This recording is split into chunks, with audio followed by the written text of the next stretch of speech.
Halo semuanya, kembali lagi di channel Teguh Gusto. Bagaimana kabarnya teman-teman semua? Saya doakan semoga baik-baik dan sehat-sehat aja ya. Dan bagaimana dengan alur cerita Mortal Engine? Semoga bermanfaat atau minimal bisa menemani waktu istirahat kalian. Di video kali ini, saya akan menceritakan sebuah film yang berjudul Banshee Chapter.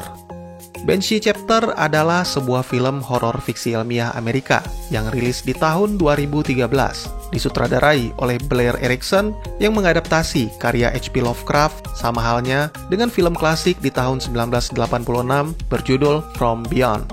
Film yang berdurasi 87 menit ini dibintangi oleh Katia Winter, Ted Levine, dan Michael McMillan, mengisahkan tentang seorang jurnalis wanita yang berusaha mengungkap misteri hilangnya seorang pria bernama James yang merupakan sahabat lamanya setelah melakukan sebuah percobaan dengan meminum cairan kimia. Baik, bagi yang sudah penasaran dan sudah tidak sabar lagi, mari kita langsung saja ke ceritanya. Film dimulai dengan menampilkan sebuah cuplikan video di tahun 1977. Seorang direktur CIA, Stanfield Turner, bersaksi atas gagalnya sebuah eksperimen rahasia dengan nama MK Ultra yang dimulai sejak tahun 1963. Seorang ilmuwan bernama James Moore menceritakan sedikit apa yang dilakukan para ilmuwan gila dalam program tersebut, di mana mereka mencoba untuk mengendalikan pikiran dengan menggunakan dimethyltryptamine atau DMT. Eksperimen itu gagal, yang berakhir para relawan mengalami perubahan sikap serta gangguan mental. Oleh karena itu, di tahun 1995, Presiden Bill Clinton secara terbuka meminta maaf kepada warga masyarakat sebagai bentuk tanggung jawab pemerintah dalam eksperimen MK Ultra.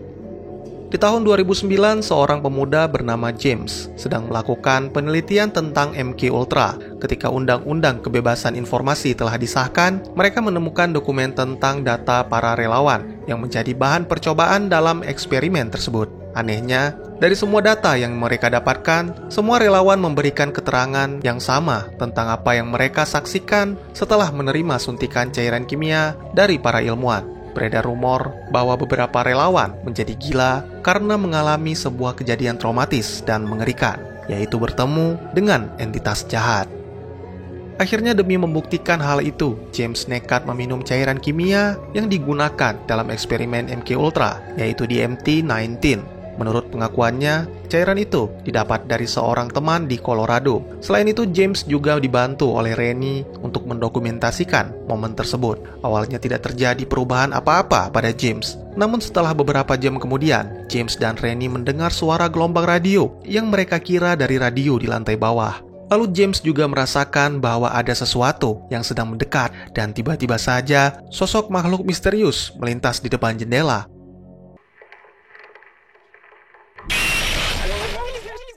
Kemudian Rennie mengejar James yang melarikan diri ke arah gudang. Terlihat isi perut James berserakan, dan akhirnya secara mengejutkan, James muncul dengan wajah yang mengerikan.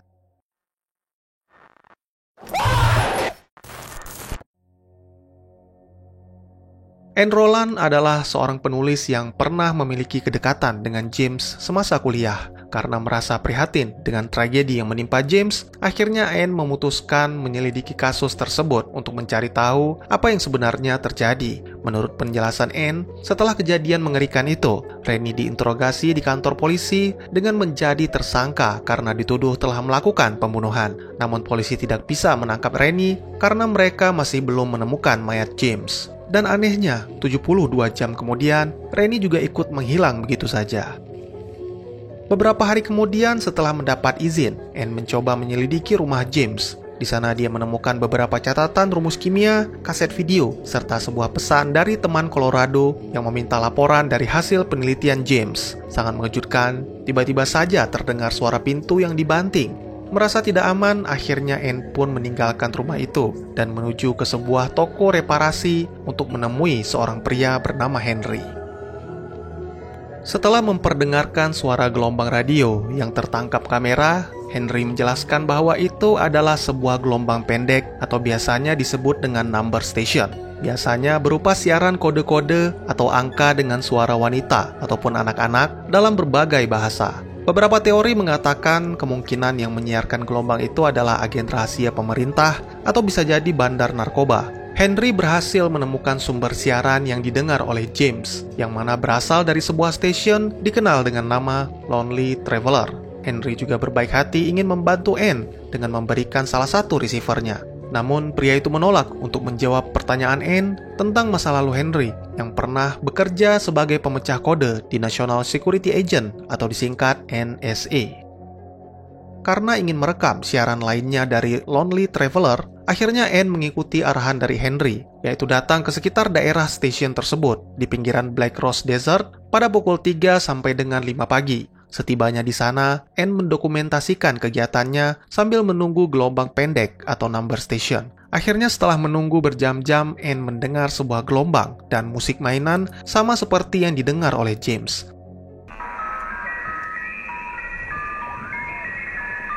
Suara itu sangat jelas hingga Anne mengira bahwa dia berada sangat dekat dengan Lonely Traveler. Anne pun mencoba melakukan pencarian dengan berjalan kaki di sekitar mobilnya. Namun, dalam kegelapan, tiba-tiba saja muncul sosok misterius dengan wajah yang mengerikan.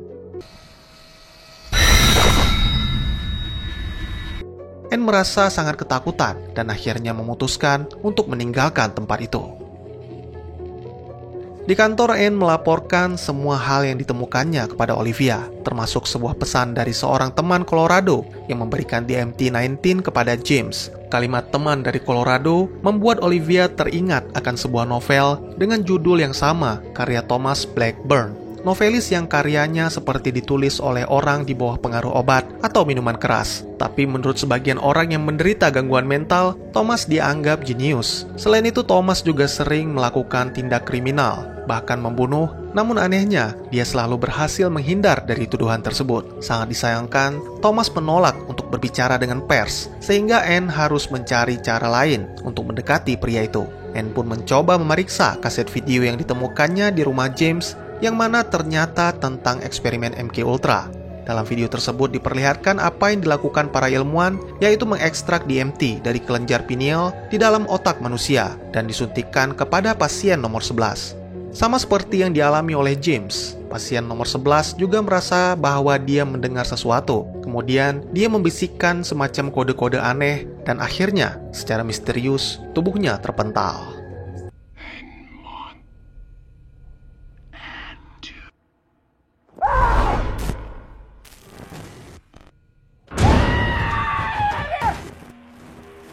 Keesokan harinya, Anne langsung melaporkan hal itu kepada Olivia. Wanita itu menjelaskan 35 menit terakhir dari video tersebut mengalami masalah, sehingga Anne mengirimkannya ke tim forensik untuk diperiksa. Selain itu, Anne juga menjelaskan rencananya untuk mendekati Thomas Blackburn, yang mana mungkin saja Thomas memiliki koneksi dengan CIA, sehingga dengan mudah dia bisa mendapatkan cairan kimia tersebut. Beberapa hari kemudian, Anne langsung menjalankan rencananya. Dia menemui Thomas dengan menyamar sebagai seorang penulis novel bernama Sarah Weiss yang sebelumnya sudah mengirimkan email. Sepertinya Thomas tidak mengingat tentang email tersebut, sehingga Anne pun diterima dengan baik. Mereka berbicara tentang masalah novel, dan akhirnya Anne meminta saran dari Thomas untuk judul buku barunya yang bertemakan tentang obat-obatan terlarang.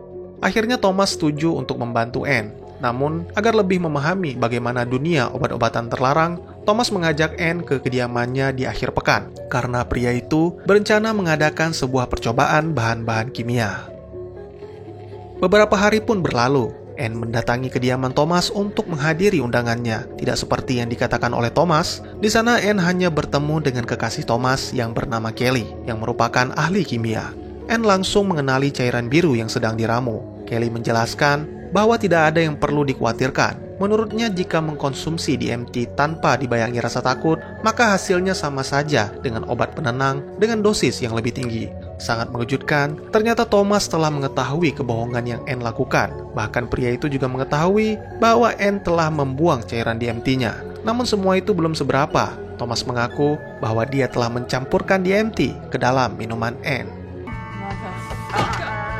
No sympathy for the devil, he bet. Setelah Anne melaporkan kondisinya kepada Olivia, demi keselamatannya, wanita itu memutuskan untuk bermalam di rumah Thomas bersama Kelly. Namun sayangnya, Kelly mulai merasakan efek DMT. Dia mendengar suara gelombang dan merasakan ada sesuatu yang hendak masuk ke rumah itu. Sangat mengejutkan ketika Anne mencoba memeriksa ruangan belakang. Sesuatu berdiri di depan jendela dan mencoba menerobos masuk.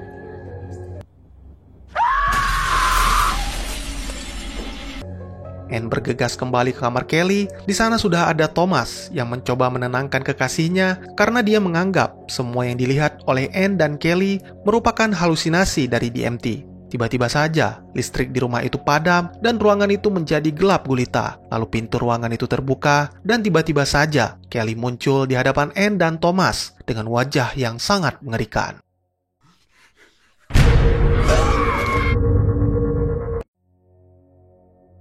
Beberapa jam kemudian, Anne dan Thomas pun terbangun. Mereka tidak mengingat apapun pasca dikejutkan oleh kemunculan Kelly. Thomas merasa sepertinya efek DMT telah hilang. Mendengar hal itu, Anne langsung menyerang Thomas sebagai ganjaran karena menjebaknya meminum cairan kimia tersebut. Kemudian karena tidak menemukan Kelly di rumah itu, akhirnya mereka memutuskan untuk mendatangi kediaman Ellie karena menurut Thomas kemungkinan Kelly telah kembali ke tempat tinggalnya. Dalam perjalanan, Thomas menjelaskan bahwa DMT yang mereka minum telah dicampurkan dengan bahan kimia lain sehingga menimbulkan efek yang lebih mengerikan, seperti yang terjadi pada Kelly dan pasien nomor 14 dalam video MK Ultra yang ditonton oleh Anne, di mana pasien tersebut mengalami kejang dan menyerang para ilmuwan. Thomas juga mengaku bahwa dia yang mengirimkan cairan tersebut kepada James beberapa tahun yang lalu. Namun Thomas sama sekali tidak menjelaskan apapun tentang cairan kimia tersebut, apalagi tentang program MK Ultra. Tiba-tiba saja Thomas mengalami kejang hingga mengeluarkan darah dari mata dan hidung.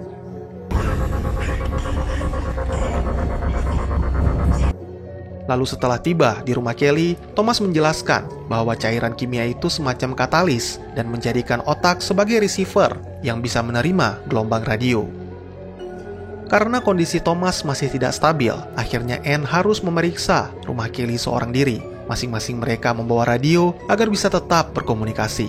Di dalam rumah Kelly, Anne menemukan sebuah ruangan rahasia yang sepertinya ruangan kerja Kelly. Sangat mengejutkan, ternyata selama ini Kelly menyimpan bagian otak manusia yang kemungkinan untuk mengekstrak DMT. Selain itu, Anne juga menemukan sebuah rekaman suara berupa kode-kode misterius yang dibisikkan oleh pasien nomor 11. Akhirnya Anne menyadari bahwa kode-kode tersebut merupakan rumus kimia yang mana Kelly mengkombinasikannya dengan DMT. Ternyata benar apa yang dikatakan oleh Thomas, bahwa cairan kimia itu bukan diciptakan oleh CIA, melainkan dari entitas jahat yang berusaha untuk menjadikan otak manusia sebagai receiver, sehingga entitas tersebut bisa mendatanginya.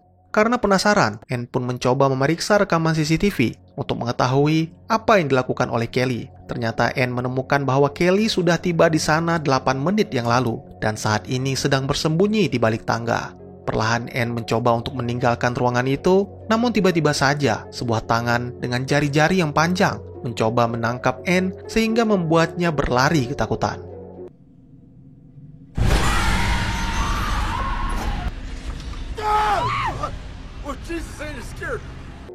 Melihat penelusuran mereka yang sudah terlalu jauh dan berbahaya, Thomas pun mengaku bahwa dia sebenarnya berbohong tentang mencampurkan DMT-19 ke whisky yang diminum oleh Anne.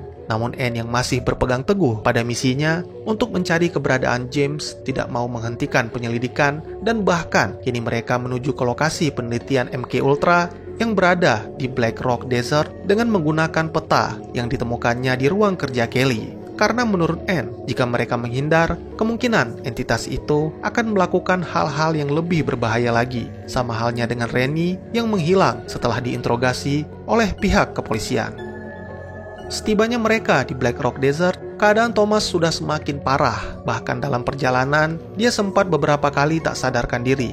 Sebenarnya Anne tidak memaksa pria itu untuk ikut dengannya. Namun Thomas berpikir bahwa mungkin saja apa yang dikatakan oleh Anne ada benarnya. Setelah melakukan pencarian dengan berjalan kaki di sekitar gurun, akhirnya Anne menemukan pemancar stasiun yang diyakini adalah milik Lonely Traveler.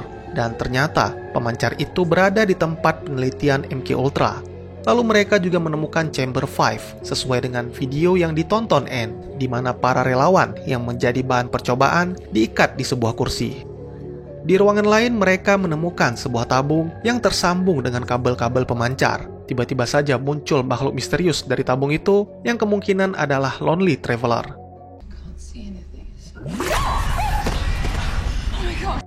Merasa terancam, makhluk tersebut langsung mengirimkan sinyal untuk memanggil bala bantuan. Tak lama kemudian, makhluk lain pun muncul di lorong dan sedang menuju ke arah mereka.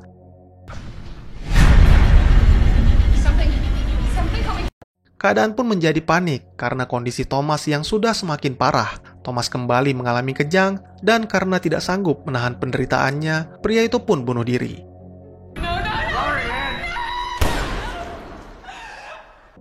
Kini hanya tinggal Anne yang masih bertahan dan memutuskan untuk bersembunyi di dalam sebuah lemari besi. Namun sepertinya makhluk itu mengetahuinya, sehingga Anne harus melarikan diri.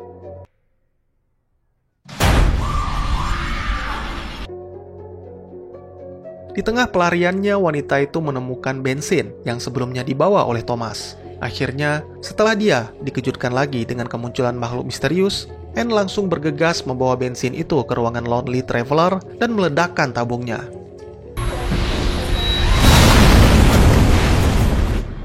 Kemudian Anne menemukan sebuah baju yang bertuliskan nama universitasnya, sama dengan baju yang digunakan oleh James sebelum menghilang. Anne sangat terpukul mengetahui bahwa sahabat yang dicintainya selama ini dikendalikan oleh makhluk misterius. Di pagi harinya, Olivia menemui Anne yang telah berada di kantor polisi. Wanita itu menjelaskan bahwa sementara waktu Anne akan ditahan untuk diinterogasi mengenai kejadian yang menimpanya. Selain itu, Olivia juga membawa kaset video yang sudah dipulihkan oleh tim forensik. Anne menjelaskan apa sebenarnya efek dari DMT-19 yang ternyata tidak menyebabkan halusinasi. Lalu tiba-tiba saja, Anne dan Olivia mendengar suara aneh yang merupakan gelombang pendek atau number station. Dan ternyata Olivia juga telah dimasuki oleh entitas jahat. What is that sound? No. Akhirnya film pun ditutup dengan menampilkan isi dari bagian terakhir kaset video yang berdurasi 35 menit, di mana pasien nomor 11 yang akan dipulangkan dicuci otaknya agar tidak bisa mengingat apa yang para ilmuwan lakukan, termasuk menyuntikkan DMT-19. Sangat mengejutkan, ternyata pria relawan itu sebenarnya seorang mahasiswa pasca sarjana bernama Thomas Blackburn. Hal ini dikonfirmasi dalam sebuah video wawancara Paul Altmaier dengan Dr. Robert Cleghorn, bahwa 60% dari para relawan yang masih hidup menderita amnesia dalam periode 6 bulan hingga 10 tahun. Bagaimanakah nasib Anne selanjutnya? Apakah dia akan menjadi receiver bagi entitas jahat? Dan tamat. Bagaimana dengan alur cerita Banshee Chapter? Apakah menarik? Ini merupakan film horor footage kedua yang pernah saya review di channel ini selain Apollo 18, dan saya merasakan kengerian yang sama, namun tentunya dengan suasana yang berbeda. Baik, mari kita masuk ke segmen penjelasan. Dimethyltryptamine atau DMT adalah jenis obat psikedelik yang bisa menyebabkan halusinasi, sama seperti magic mushroom atau LSD. Efek dari DMT ini hanya bertahan beberapa jam tergantung dari fisik dan mental serta dosis yang diberikan. Secara alami, tidak hanya diproduksi di laboratorium, DMT terdapat di berbagai jenis tanaman dan sering digunakan di negara-negara Amerika Selatan untuk upacara keagamaan. Beberapa ahli meyakini bahwa kelenjar pineal di otak manusia memproduksi DMT ketika sedang bermimpi, dan ada juga yang menyebutkan DMT adalah senyawa yang diproduksi ketika ada kelahiran maupun kematian. DMT memiliki reaksi yang berbeda-beda pada setiap orang yang mengkonsumsinya. Ada yang menikmatinya, dan ada juga yang merasakan kegelisahan atau ketakutan. Tak hanya itu, obat ini juga memberikan sensasi yang disebut dengan psikoaktif, seperti melihat Tuhan, bertemu dengan makhluk halus, ataupun berkunjung ke dunia lain. Penggunaan DMT dilarang di Amerika sejak tahun 1968 oleh Presiden Lyndon B. Johnson karena penyalahgunaan terselubung oleh CIA pada program MKUltra di tahun 50-an. Hal inilah yang menyebabkan para ilmuwan yang menjalankan program MKUltra 29 di tahun 1973 mengekstrak DMT dari otak seorang wanita, pasien nomor 5, untuk disuntikkan ke pasien nomor 11. Pada saat pasien 11 mengalami halusinasi, dia mendengar bisikan dari entitas jahat dan menyebutkan kode-kode yang merupakan rumus kimia. Lalu para ilmuwan mengkombinasikannya dengan DMT sehingga menjadi obat baru yang disebut dengan DMT-19. Beberapa relawan yang disuntik dengan DMT-19 memberikan efek halusinasi yang lebih mengerikan. Bahkan bagi beberapa pasien menyebabkan kematian. Karena tidak ada yang menyadari, obat yang telah dimodifikasi itu tidak membuat pasien berhalusinasi, melainkan menjadi receiver bagi entitas jahat. Pasien 11 atau kita kenal dengan nama Thomas Blackburn dipulangkan setelah dicuci otaknya. Walaupun para ilmuwan yakin telah benar-benar membuat ingatannya hilang, namun sepertinya tidak dengan efek DMT-19 yang telah menjadikannya sebagai receiver. Saya berpikir bahwa tanpa disadari Thomas telah dimanfaatkan oleh entitas jahat untuk menjadi agen atau pengedar DMT-19. Karena fisik dan mentalnya yang mampu menampung entitas itu dengan baik. Hal ini berdasarkan di sebuah scene, di mana pasien nomor 14 mengalami kejang. Tiba-tiba saja Thomas muncul di antara para ilmuwan dengan tenang mengatakan bahwa sesuatu telah menghampiri mereka semua. Selain itu, seperti yang kita ketahui, terkadang ada kalanya penderita amnesia mendapatkan kembali sedikit ingatannya. Hal itulah yang membuat Thomas bisa menjelaskan fungsi dari DMT-19 ketika tiba di rumah Kelly, serta kursi yang digunakan untuk mengikat pasien ketika Thomas bersama Anne di Chamber 5. Selain itu, di sebuah scene ketika Anne berkunjung di kediaman Thomas, kita juga diperlihatkan buku-buku karangannya. Salah satu yang paling menyita perhatian adalah buku yang berjudul I Am Number 11, yang mana kemungkinan Thomas mendapatkan inspirasi menulis buku itu ketika ingatannya kembali. James adalah seorang novelis muda yang sedang menulis buku tentang MK Ultra. Dia telah melakukan penelitian hingga entah bagaimana caranya dia berhasil mendapatkan kaset yang berisi video rekaman dari proyek MK Ultra 29. Dari video tersebut dia mengetahui bahwa Thomas adalah salah satu relawan. Ditambah lagi buku I Am Number 11 yang sepertinya menceritakan tentang MK Ultra 29.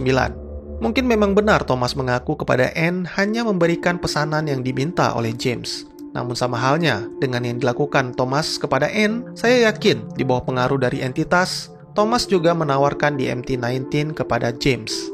Dan kemungkinan besar Thomas juga berniat menyebarkan obat tersebut kepada orang-orang yang hadir di perayaan Senat tahun 1996.